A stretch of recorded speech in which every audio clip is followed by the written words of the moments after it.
Welcome to Cool Outdoors. Today, we are going to be talking about something that's near and dear to my heart.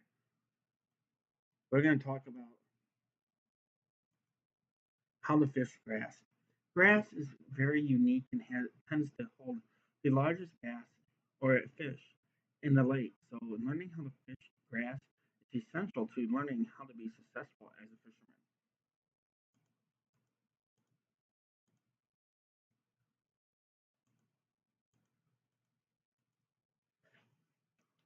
So, let's talk about a rod and reel setup.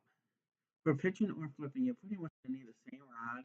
You want 7 feet or longer, and you want a slow action, meaning you want heavy, it to be extra heavy, and you want at least a very fast tip.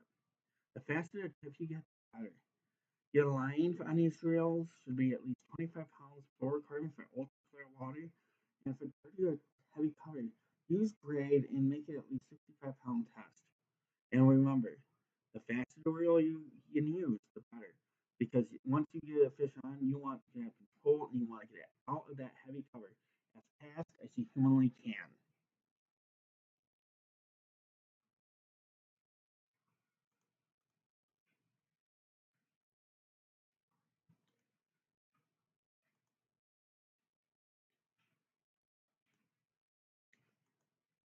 Now, taking a look at the actual grass. By looking at the grass, you should be able to tell where you want to fish. On the right, you see how that grass is nice and green? I would love to fish that grass because it's going to have higher oxygen content and it's going to have a lot more bait there. And that's what's going to hold these bass. They're going to be held into greener grass. On the right, you can see if you see grass over there, it looks brown and it's all murky and looks sick. Stay away from it. Brown grass is just dying, and dying grass brings in algae, and algae uses up a lot of the oxygen in the ground, and that is why you're not going to find very many bait fish in there. And without the bait fish or anything to hold the fish there, the fish are going to abandon that grass.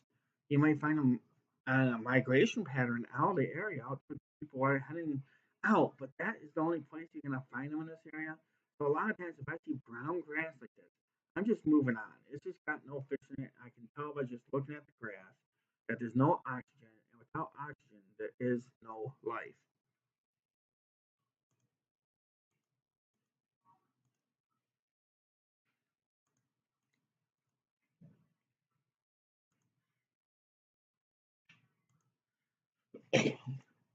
So let's talk a little bit about a actual reed patch.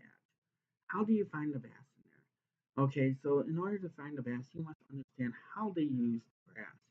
Bass tend to hang out on the edges at points during the middle of the day. This is where during the early evening or the late after or late morning. This is because it's going to give them the best advantages to ambush their prey.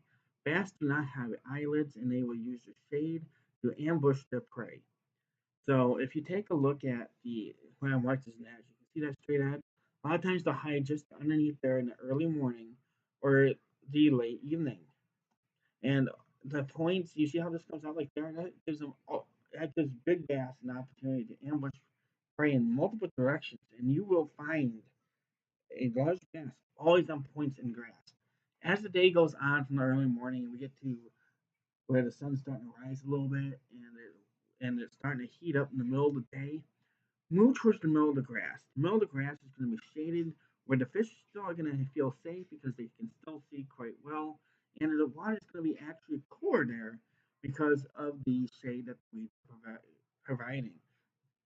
This is why I like to fish the middle of the grass patches during the middle of the day because this gives me the opportunity to catch the larger fish, even though they are hiding in the middle of the grass.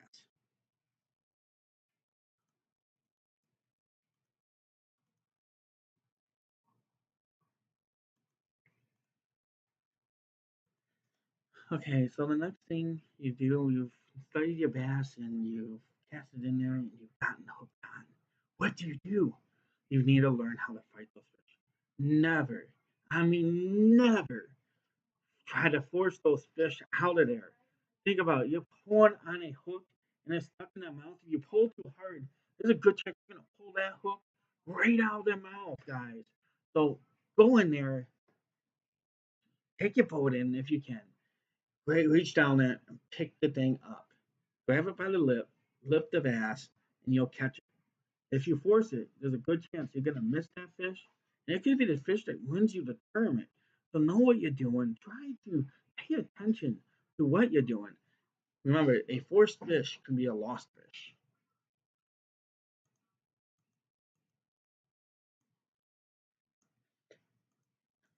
So let's get to understand what you can look for on and reeds. Reed bed can have many different types of structure on it. Look at the bottom features, such as drop-off channels, humps, or points. Make sure you pick those things apart and pay attention to where you're catching them. By paying attention to where they are in grass beds, this can allow you to create a pattern and allow you to cover water a lot faster.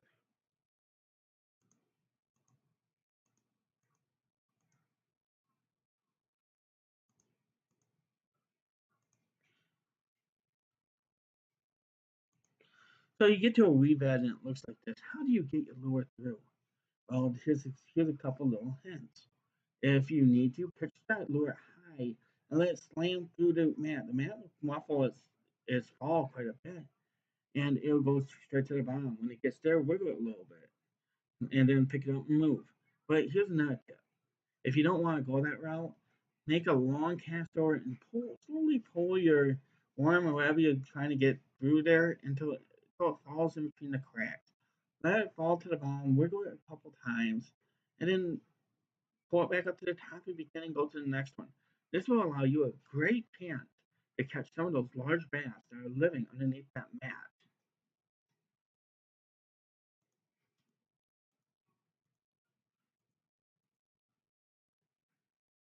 So now that we have covered all of that, and now that you kind of understand the layout of a reed bed, because all reed beds are different, try to visualize what's going on. Visualize where that creek bed's touching that reed bed at.